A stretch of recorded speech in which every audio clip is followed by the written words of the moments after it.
everyone. So let me share the screen with you and let's go through the topic. So the new economic policy that we are going to cover today was given in the year 1991, right? This is also known as new industrial policy. अब जैसा इसका नाम बता रहा है, basically इस policy के अंदर गवर्नमेंट ने बहुत सारे चेंजेस लाए इंडस्ट्रियल सेक्टर के अंदर, जैसे कि आपके काफी सारे इंडस्ट्रियल सेक्टर को डी लाइसेंस किया गया मतलब उसको उसके जो सारे रेगुलेशंस थे उसको ईज आउट कर दिया गया. सिमिलरली जो आपकी सेक्टर्स थे जो पहले सिर्फ पब्लिक सेक्टर के ही अंडर में हुआ करते थे, मतलब गवर्नमेंट की मोनोपोली थी जिस सेक्टर्स में, उसको ओपन अप किया गया, उसमें डिसइन्वेस्टमेंट किया गया और प्राइवेट सेक्टर को ये चांस दिया गया कि अब वो भी उसके उस सेक्टर में इन्वॉल्व हो और उसके अंदर पार्टिसिपेट करें, so that they can deliver better results than the government sector was delivering. Okay, so let's see what economic policy is all about. On 24th July 1991, Government of India announced its new industrial policy with the aim to correct the distortion and weakness of the industrial structure. Distortion and weakness इसलिए कहा जा रहा है because government sector को इतना efficient sector कभी नहीं माना गया. हमेशा से ये समझा गया है कि गवर्नमेंट सेक्टर में जो ऑपरेशंस होते हैं वो उतने efficiently नहीं परफॉर्म किए जाते जो कि on the contrary private sector में रहते हैं. सिमिलरली गवर्नमेंट सेक्टर के अंदर गवर्नमेंट का जो आप देखेंगे ब्यूरोक्रेटिक सेटअप जिसे कहा जाता है, ये करप्शन लेवल होता है वो बहुत हाई रहता है. उन सब चीजों को भी कम करने के लिए इस पॉलिसी को बनाया गया, right. And this was also given so as to raise the industrial efficiency to the international level. मतलब इसके जो तीन components हैं, which is primarily LPG, which is liberalization, privatization and globalization, उनका फोकस ही इसी के ऊपर था कि आप जो आपके स्टैंडर्ड्स हैं, जो बेंचमार्क्स हैं, उनको ऊपर कीजिए और उनको इंटरनेशनल लेवल तक लेके जाइए, so that the companies which are existing in India can compete with the companies which are existing and doing the same business in abroad, okay, and accelerate the industrial growth, right. So industry का growth करने के लिए ये भी बहुत जरूरी होता है कि आप उनको चैलेंजेस दें, और चैलेंजेस आप कैसे देंगे? By involving the other parties in the same sector in which the government sector was operating all alone, right. Okay, so this policy has brought comprehensive changes in economic regulations in the country. As the name suggests, these reforms measures were made in the different areas related to the industrial sector. So NEP या NIP इसको बनाया गया था industrial sector के अंदर changes लाने के लिए. अब देखते हैं क्या चेंजेस लाने के लिए बनाया गया था. Okay, so what are the features of this policy? The first feature is government monopoly. Government monopoly, जैसा कि आप देख पा रहे होंगे स्लाइड पर कि गवर्नमेंट की मोनोपोली जो पहले पब्लिक सेक्टर मोनोपोली मतलब जिसमें सिर्फ गवर्नमेंट की ही एग्जिस्टेंस थी, वो पहले थी लगभग 17 सेक्टर्स के अंदर और उसको रिड्यूस करके ले आया गया है 8 इंडस्ट्रीज के अंदर. 8 इंडस्ट्रीज मतलब 8 वो ऐसी सेक्टर्स जिसके अंदर सिर्फ अब आपके गवर्नमेंट ऑपरेट करती है और प्राइवेट अभी भी इंटरवीन नहीं कर पाए हैं, right. So let's read the first point. इसमें काफी सारा डेटा है जो आप पढ़ रहे हैं, इसके डेटा को आपको एज इट इज ही रखना होगा. You can not change it because you don't need to remember the name of the sectors which are currently within the government monopoly, but I'll suggest just remember the name of one or two. That would be more than enough. इतने सारों का याद रखने की जरूरत नहीं होती, मगर हाँ 17 to 8 जो हुआ है reduction, ये आपको जरूर याद रखना होगा. So let's read this feature. The number of industries reserved for public sector was reduced from 17, which was earlier, to 8 industries, that is arms and ammunition. So arms and ammunition is one, then atomic energy, coal, mineral oil, mining of iron ore, manganese ore, gold, silver, mining of copper, zinc, lead, atomic mineral and railways. Railways सब लोग याद रख सकेंगे, right? और ये okay. These are the 8 industries in which now the government only has the monopoly. बाकी सारे जो गवर्नमेंट सेक्टर्स थे उनको डिसइन्वेस्ट किया गया, और डिसइन्वेस्टमेंट होने से क्या हुआ कि डिसइन्वेस्टमेंट होने की वजह से आप देखेंगे कि there are more of private sector that has entered into the play, और उनकी वजह से जो टोटल और उस इंडस्ट्री की जो ग्रोथ हो रही थी वो अब बेहतर है. जैसे अगर आप ये देखेंगे, जैसे मैं एक एग्जांपल से समझाती हूँ आपको कि okay we have telecommunication, telecommunication के अंदर पहले सिर्फ गवर्नमेंट का ही था, इसलिए you could remember the landline phones, right. और ये काफी सारे सालों तक चला। मगर अगर आपको याद होगा कि जब बीएसएनएल को डिसइन्वेस्ट किया गया था, मतलब उसकी इक्विटी शेयर्स को निकाला गया था for the sale in the general public, और लोगों ने उसको परचेज किया, तो वो डिसइन्वेस्टमेंट जब हुआ तो उसकी वजह से एक तो गवर्नमेंट को पैसा मिला, क्योंकि वो डिसइन्वेस्टमेंट हुआ तो गवर्नमेंट के पास फंड्स आए उस लॉस मेकिंग इंटरप्राइज को चलाने के लिए, रिकवर करने के लिए। सेकेंडली, जब उसको डिसइन्वेस्टमेंट किया गया और साथ में प्राइवेटाइजेशन भी हुआ, जिसमें कि और भी सारी टेलीकम्युनिकेशन की कंपनीज आई इसी सेक्टर के अंदर, तो आप देखिए कि कितनी जल्दी लैंडलाइन जो था वो बिल्कुल आउट ऑफ मार्केट हो गया। मतलब अब लोग लाइन, मतलब जैसे ही बीएसएनएल के को का जो सेक्टर था आपका टेलीकम्युनिकेशन, उसको ओपन किया गया फॉर द प्राइवेट सेक्टर, तो उससे इतनी सारी कंपनीज ने एंटर किया, इतनी सारी एमएनसीज एग्जिस्ट करने लग गई कि बहुत जल्दी आपकी जो ये टेलीकम्युनिकेशन सर्विस थी, जो कि लैंडलाइन तक आपकी लिमिटेड थी, वो मोबाइल फोन्स पे पहुंच गई। और मोबाइल फोन्स के बाद भी इतने सारे कनेक्शंस और इतने सारे plans. So just see the way it has just expanded itself, the way it has just grown, or rather I'll say outgrown itself in just few years of time. जबकि BSNL कितने सारे सालों से वैसे ही चले जा रहा था जैसे कि वो कई सारे सालों से चल रहा था।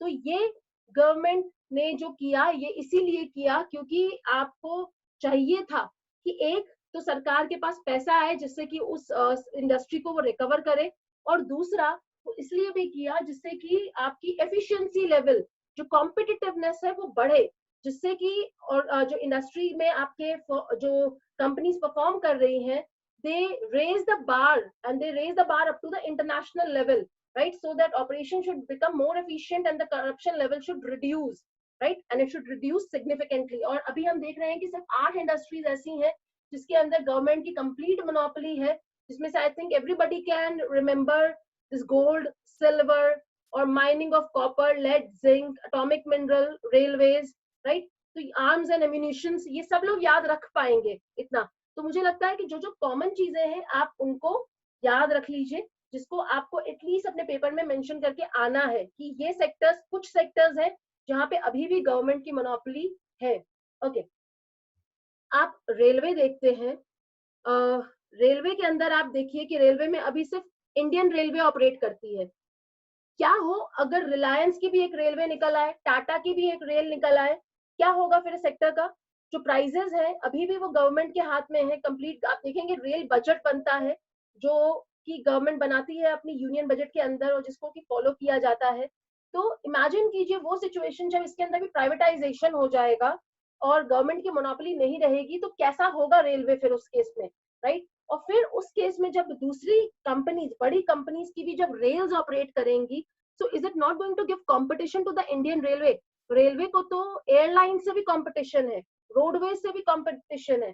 तो आप जब रेलवे को ही उसके विद इन जाकर कंपटीशन क्रिएट करेंगे, imagine the situation what it would be then, right.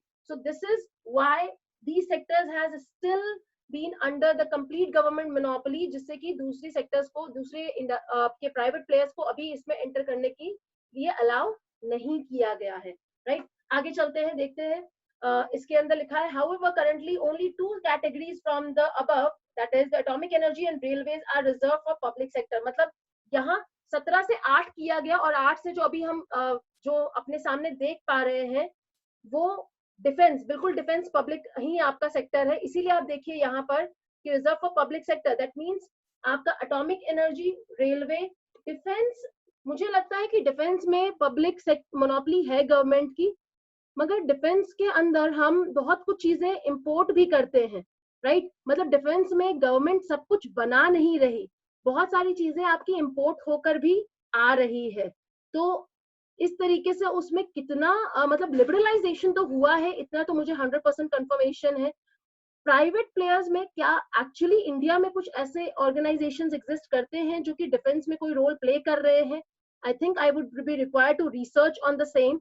But जो वैदिक आपने सवाल पूछा है बहुत बढ़िया है कि डिफेंस का क्या सिनेरियो इस वक्त। तो मुझे लगता है कि डिफेंस में जितने भी हमारे पास अभी जो भी इक्विपमेंट्स अवेलेबल हैं we are surely undergoing the privatizations of this, I mean this import of the arms and ammunitions, whatever that we have right now, because सब कुछ हमने अपने से मैन्युफैक्चर नहीं किया है.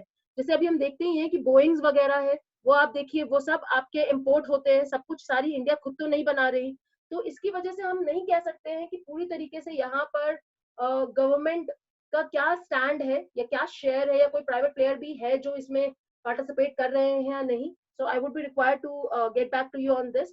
बट फिलहाल जो यहाँ पे दिख रहा है हमको, जो गवर्नमेंट के पास जो डेटा यहाँ पर है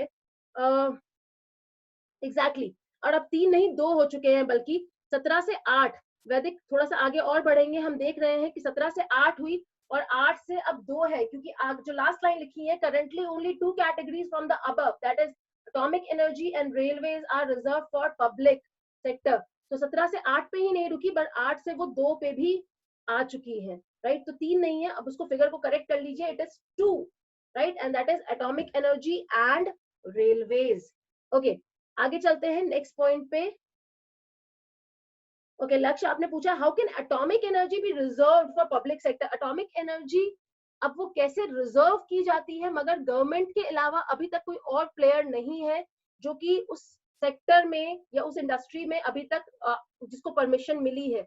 और अगर हमको इसके बारे में और रिसर्च करनी, मैंने अभी भी कहा कि सेक्टर्स के बारे में अगर आपको सेक्टोरल रिसर्च करनी है तो हमको इकोनॉमिक्स को स्टडी करना पड़ेगा कि किस सेक्टर में कितना इंटरफेरेंस है किस दूसरी पार्टी का, which is either a public which is either a private player from the nation or maybe from the international boundary, right. तो ये है या नहीं है, ये मैं आपको बता सकती हूँ कि ये 7 से 8 हुए, 8 से 2 हुए, पर ये क्यों है और क्यों नहीं है इसके बारे में रिसर्च करने की जरूरत है. Okay, so let's move further. और मुझे लगता नहीं है कि बिजनेस स्टडी में एनईपी का जो टॉपिक है, ये टॉपिक ठीक है एग्जाम में जरूर पूछा गया है, 1-2 बार, ज्यादा बार नहीं पूछा जाता ये, मगर ये टॉपिक इतना इंपॉर्टेंट नहीं है कि जिसके ऊपर बहुत ज्यादा रिसर्च की जाती है बिजनेस स्टडीज के अंदर, बिकॉज बिजनेस स्टडीज में we have got lot of other things which are to be taken upmost priority wise rather than taking care of these policies और reforms, क्योंकि आप anyways reforms वगैरह आप इकोनॉमिक्स में पढ़ेंगे और वो वहां आपको लिखना ही पड़ेगा, राइट. तो अभी हम आगे चलते हैं. ओके, तो next point of feature is industrial licensing policy, और इसके आगे मैंने वर्ड लिखा है डी लाइसेंसिंग. डी लाइसेंसिंग को मैंने इसलिए लिखा है बिकॉज कि जो पहले आपके 18 इंडस्ट्रीज थी उसको रिड्यूस करके 6 इंडस्ट्रीज पे ले आया गया है. मतलब जितनी 18 इंडस्ट्रीज जो लाइसेंस्ड इंडस्ट्री थी जिसमें सिर्फ और सिर्फ गवर्नमेंट का ही ऑपरेशंस था, now it has been reduced to 6. So let's see, this policy abolished the industrial licensing for all the industries except for the short list of 18 industry, and this list of 18 industries were further reduced to 6 industries. यानी कि 18 पे रोका गया था जिनको D licence नहीं किया गया था, और अब 18 को भी रिड्यूस करके 6 पे ले आया गया है.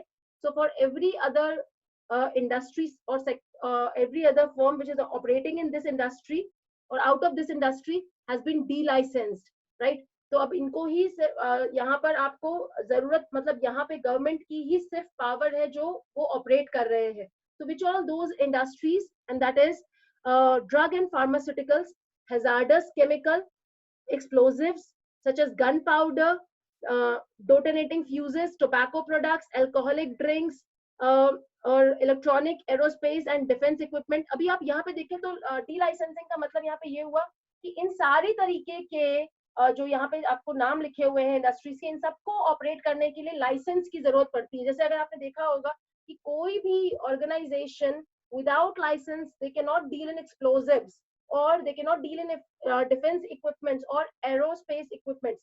सो लाइसेंस की जरूरत पड़ती है if they are operating in any such sector, in any such industry, and that license is being provided by the government directly. That means the government has authority bodies which is going to provide the license to any organization which is operating. और यहाँ पर भी हम देखेंगे कि अभी जैसे मैं बात कर रही हूँ डिफेंस में और यहाँ पे एरोस्पेस लिखा हुआ है, तो आई एम डाउटफुल कि डिफेंस और एरोस्पेस के अंदर एक्चुअली कुछ भी प्राइवेट का अभी कितना कॉम्पोजिशन है जो प्राइवेट प्लेयर्स ऑपरेट कर रहे हैं. जो मुझे याद आ रहा है, आई थिंक टाटा का शायद कुछ सेगमेंट है जो डिफेंस के अंदर ऑपरेट करता है, मतलब डिफेंस इक्विपमेंट्स बनाने में सरकार को सपोर्ट प्रोवाइड करता है, मगर क्या और कितना, इसके बारे में we need to find it out. But for all such industries the license is important and it is has to be procured for the purpose of setting up these units, right? इसके आगे बढ़ते हैं. The compulsion for obtaining prior approval for setting up units in the metros was also removed. तो मतलब पहले जो बात होती थी कि आपको आउटस्कर्ट्स में ही ऑपरेट करने हैं, आउटस्कर्ट्स में ही आज भी प्रेफर किया जाता है so as to reduce the environmental pollution. मगर यहाँ पे एक चीज लिखी हुई, the compulsion for obtaining prior approval for setting up the units in metros was removed. But what I am knowing as of now कि probably इसको remove जरूर किया गया है, मगर इसका भी कुछ एक्सटेंट है कि किस नेचर की इंडस्ट्रीज आप सेटअप कर सकते हैं मेट्रोस के अंदर. जैसे अगर आपने कभी भी गुरुग्राम देखा है, गुड़गांव देखा है, तो गुड़गांव पूरा का पूरा जो सिटी है वो आप देखेंगे it is every kind of organization is working over there with belonging to different sector, belonging to different industries, right? और वो सब एक तरह से सिटी के within the limits ही वो ऑपरेट कर रहे हैं. मगर आप ये देखिए कि किस तरीके की इंडस्ट्रीज वो हैं जो ऑपरेट कर रही हैं. Now there is some restriction on that, मतलब जो पोल्यूशन वाली इंडस्ट्रीज होती हैं जहां पे मैन्युफैक्चरिंग हो रही है, आई डोंट थिंक सो कि that is allowed to be open in the limits of the city, because it will actually create the health hazards for the people who are residing there.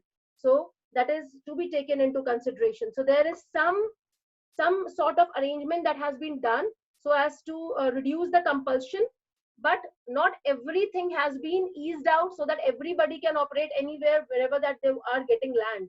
Okay, is the part of privatization or is it only mean licensing? Okay, अभी हम प्रार्थना आपका जो ये doubt है, जैसे ही आगे हम इसकी कंपोनेंट्स करेंगे उसके अंदर मैं अभी आपको कवर करवाऊंगी. So just wait for a while, right? I think these 2 points are very much clear, and these 2 points are dealing, or rather all the points of feature that we are going to study.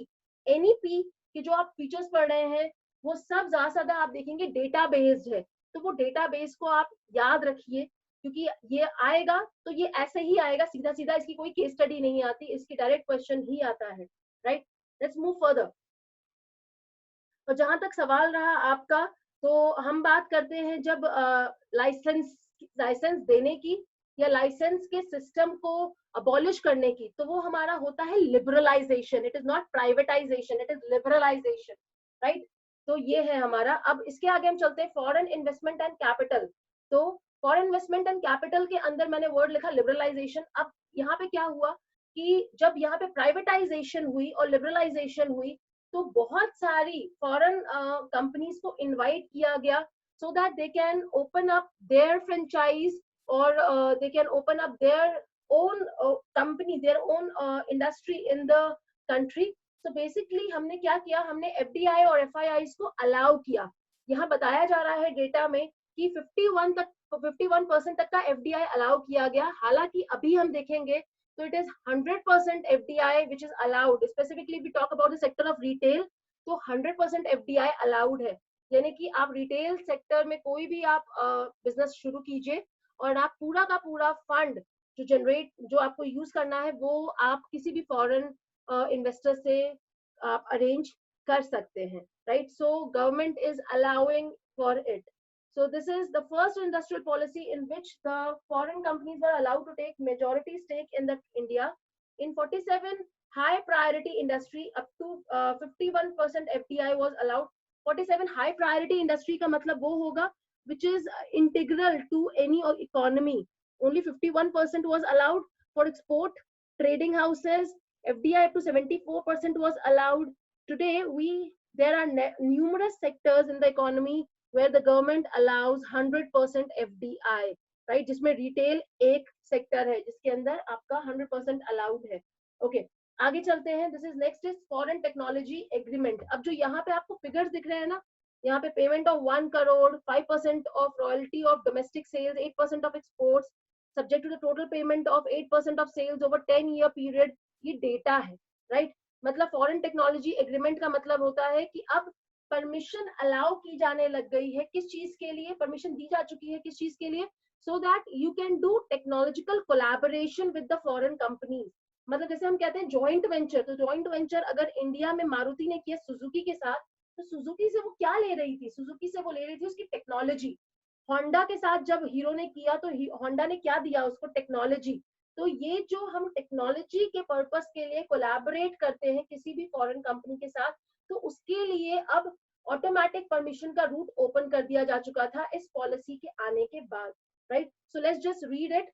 Automatic permission was given for foreign technology agreements in high priority industry up to a lump sum payment of 1 crore rupees, right? So that means ये payment है वो license आपको लेने के लिए. Then 5% royalty for domestic sales and 8% for exports. Total subject to total payment of 8% of sales over 10 years period from the date of agreement or 7 years from the commencement of production, right? Too much of data it is. ये data आपको आप याद रख सकते हैं तो बहुत बढ़िया, लिख सकेंगे तो बहुत बढ़िया, नहीं लिख सकेंगे तो सिर्फ यहाँ तक याद रखिए that automatic permission was given for foreign technology agreement in high priority industries up to the lump sum payment of 1 crore. बस यहाँ तक रखिए याद, right? Further, government eased hiring of foreign technicians. तो ये पॉइंट आपको बेसिकली सिर्फ इस बारे में बता रहा है कि जो भी आपकी टेक्नोलॉजी बेस्ड कोलैबोरेशन थी उसको उसके लिए गवर्नमेंट ने ऑटोमेटिक परमिशन देनी शुरू कर दी, राइट? परमिशन मतलब वो जो पहले चीजें अलाउड नहीं थी, परमिटेड नहीं थी because of the closure of economy, वो सब चीजें अब ओपन अप हो चुकी थी so that we can have a better technology added products in the country. Okay, next one is setting up of FIPB. सो FIPB अगर आप यहाँ पे देखिए ये जो सारे पॉइंट्स हैं जो हम डिस्कस कर रहे हैं इसके अंदर, ये सब चीजें आपकी 3 कंपोनेंट्स पे ही रिलेट कर रही हैं एंड व्हिच इज LPG. क्योंकि हर कुछ जो आप करेंगे इस पॉलिसी के अंदर, it is finally going to lead towards the opening up of economy, towards of making the participation of foreign companies in the economy, or we can also go outside and operate in other economies. तो ये सब जो चीजें हैं वो सब सिर्फ economy की जितनी भी रेगुलेशंस है उसको ओपन अप करके किया गया है so that we can become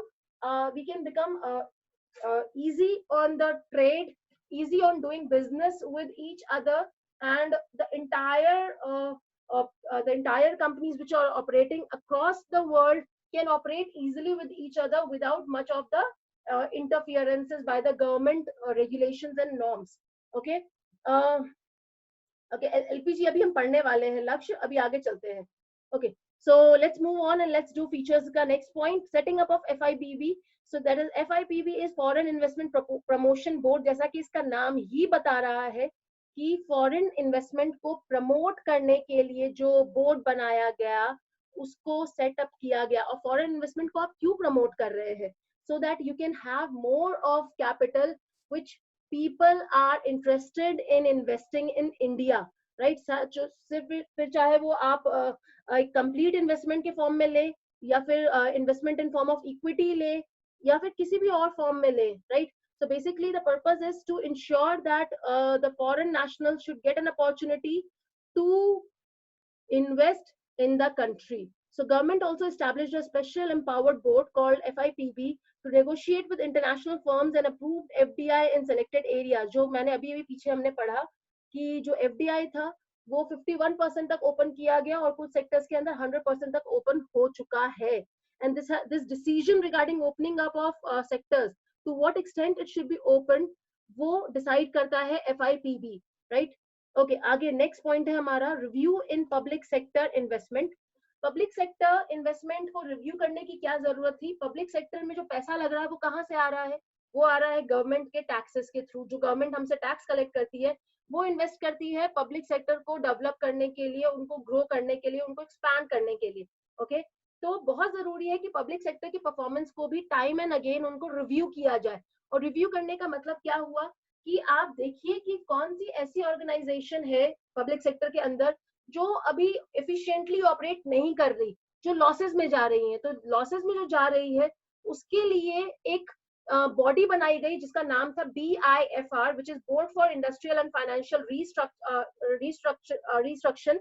उसको बनाया गया और उसको बनाने का मतलब ये था कि जो भी अब सिक यूनिट्स हैं, right, there was a scale of 20 जो कि बनाया गया, जिसमें अगर आपका हायर डिग्री पे कोई भी ऑर्गेनाइजेशन आ रही है जो कि सिक यूनिट है, तो वो जो आपका सिक यूनिट को है उसके लिए क्या डिसीजन लिया जाना चाहिए, मतलब उसको क्या रीस्ट्रक्चर किया जाना चाहिए या उसको डिसइन्वेस्ट कर देना चाहिए। क्योंकि अगर आप देखेंगे तो बंद कोई भी कंपनी नहीं की जाती है, उसको या तो डिसइन्वेस्ट किया जाता है या तो रीस्ट्रक्चर किया जाता है। So whatever decision is going to be taken is suppose to be taken by the board, right. तो अगर किसी ऑर्गेनाइजेशन को लॉस हो रहा है तो उसे लॉस होते ही नहीं छोड़ा जाएगा, मगर it has to be checked, reviewed and referred to the board so that we can revive the sick unit and get it back to the profit levels again. Okay, so let's read this point also. The portfolio of public sector investment with a view to focus the public sector on strategic, high tech and essential infrastructure was reviewed. This indicated a disinvestment of public sector. Review करने का मतलब ही था कि अगर आपकी सिक unit होगी तो उसको डिसइन्वेस्ट किया ही जाएगा. Okay, then this indicated the disinvestment of the public sector. The PSUs, which is public sector undertaking, which were chronically sick and which are unlikely to be turned around. Turned around का मतलब है कि कोई भी strategic move से अगर आप उसको profitable नहीं बना सकते हैं तो it will be referred to the Board of Industrial and Financial Reconstruction, right? जिससे कि आप या तो उसको disinvestment में डालिए या फिर आप उसे restructure कीजिए. Whatever step that is required to be taken, that has to be taken so that it can be made profitable and no longer it is incurring losses. Okay. This is the last point of the feature, so let's do it. Amendment to MRTP Act. Now, MRTP is Monopolies and Restrictive Trade Practices Act, right? Okay. अब आप ये देखिए, amendment किया गया इस act के अंदर, तो वो पर्पस क्या था? It aims at preventing concentration of economic power in the hands of few business houses, right? अपने एक इकोनॉमिक्स में कॉन्सेप्ट पढ़ा होगा, विशियस सर्कल ऑफ पॉवर्टी. क्या कहता है वो कहता है कि आपका रिच जो हमारा नेशनल जो इनकम है हमारी इकोनॉमी की, उसका डिस्ट्रीब्यूशन इक्वल नहीं होता. मतलब the rich is always getting the higher segment of the wealth that is getting generated and so they are becoming more rich. और जो पुअर है उनको इतना कम सेगमेंट मिलता है उस इनकम का कि वो पुअर ही रह जाते हैं. सो इसी के लिए आपका जो ये एक्ट था उसके अंदर अमेंडमेंट लिया गया, जिससे कि जो भी आपकी इकोनॉमीज में ऑपरेट कर रहे हैं, whether it is a private player also, so they should not become concentration of the economic power. मतलब उनका जो मार्केट में शेयर है वो ऐसा नहीं होना चाहिए that they should govern the market. तो इसी के लिए इस एक्ट को अमेंड करके बनाया गया. आगे पढ़ते हैं इसमें. NIP eliminated the requirement of prior approval of the central government for re-establishment of new undertaking, expansion of undertaking, merger, amalgamation and takeover and appointment of directors under certain circumstances. मतलब यहाँ पर जो ये सारी चीजों के लिए अप्रूवल चाहिए होता था वो हटा दिया गया. मतलब अगर अब आपको न्यू एस्टैब्लिशमेंट्स क्रिएट करने हैं या मर्जर है या अमालगमेशन है या टेक ओवर हो रहा है, इन सब चीजों के अंदर जो पहले परमिशंस की जरूरत होती थी, गवर्नमेंट का इंटरफेरेंस रहता था, that interference has been removed, right. और MRTP एक्ट इसके अंदर आपको बहुत जरूरी है लिखना that the major aim of this act was to prevent the concentration of economic power in the hands of the few business houses. That means it should be a mixture of the various organizations which are obtaining in a particular industry, and so everyone should have some share in the market, right? It should not be that only one organization is creating a monopoly in the market and every other industry is supposed to follow that organization only. So it should not happen like that, right? So this was the feature. अब इसके आगे हैं आपके elements हम करेंगे हमारे next session में. ये सेशन आपका टाइम आउट होने वाला है 2 मिनट्स के अंदर. अभी भी मैं बता रही हूँ आपको फिर से एक बार कि जो हमारा ये टॉपिक है न्यू इकोनॉमिक पॉलिसी का, इस टॉपिक के ऊपर आपको डायरेक्ट क्वेश्चन ही आता है या नहीं आता, इसकी कोई कंफर्मेशन नहीं होती, क्योंकि ये टॉपिक हमेशा इतना इम्पोर्टेंट नहीं रहा है बिजनेस स्टडीज के पॉइंट ऑफ व्यू से, राइट. क्योंकि ये इंडस्ट्रीज में चेंजेस कर रहा था, इसलिए बिजनेस एनवायरनमेंट में एक टॉपिक को इंक्लूड कर दिया गया, मगर इसकी इंपॉर्टेंस उतनी नहीं है जितनी की जो हमने कर लिया है. मतलब जो हम डायमेंशंस कर चुके हैं वो टॉपिक और जो अगला इंपॉर्टेंट टॉपिक करेंगे इम्पैक्ट और उसके मैनेजरियल रिस्पॉन्स, वो टॉपिक ज्यादा, और फीचर्स और इम्पोर्टेंस जो हम कर चुके हैं वो ज्यादा इंपॉर्टेंट टॉपिक है. सो आई वुड सजेस्ट कि ये टॉपिक आप पढ़ लीजिएगा, क्योंकि इसके टॉपिक के क्वेश्चंस जो आते हैं वो कैसे आते हैं, एलपीजी में इंडिपेंडेंटली एलपीजी को पूछ लिया जाएगा और बता दिया जाएगा कि उसके बारे में आप थोड़ी सी डिस्क्रिप्शन बताइए, right? So this is the kind of question that has been asked over this, because already there are plenty of important topic in this, so this is not getting so much of importance. So but still, since this is the syllabus as of now, right, और अभी तक कोई changes नहीं हुए हैं, so we are doing it. So I would suggest कि अभी जिसको भी इसके अंदर ज्यादा समझना है, please refer to your economics book, और economics book में आपको इसका full description मिलेगा. Please refer to that segment of the chapter. Okay, so I'm signing out this meeting right now. Let's connect again and let's start with the segment, the elements of the economic policy. Thank you everyone. Please connect again.